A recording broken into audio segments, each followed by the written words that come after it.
करतोय म्हणून तुम्हाला पीक माहिती नोंदवा याच्यावरती क्लिक करायचंय.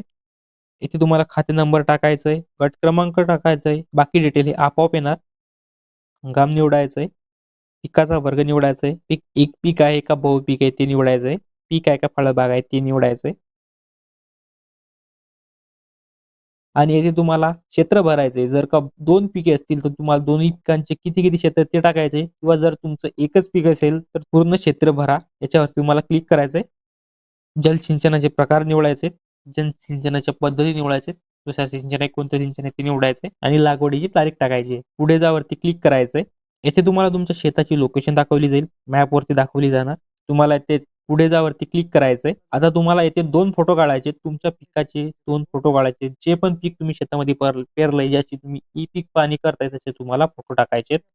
याच्यावरती तुम्हाला क्लिक करायचंय आणि येथे तुम्हाला तुमची पूर्ण माहिती चेक करायची बरोबर आहे की नाही. नंतर खाली तुम्हाला एक छोटासा बॉक्स दिसेल, त्याच्यावरती क्लिक करून तुम्हाला पुढे याच्यावरती क्लिक करायचंय. क्लिक केल्यानंतर तुमची ई पीक पाहणी पूर्णपणे होऊन जाते. जर व्हिडिओ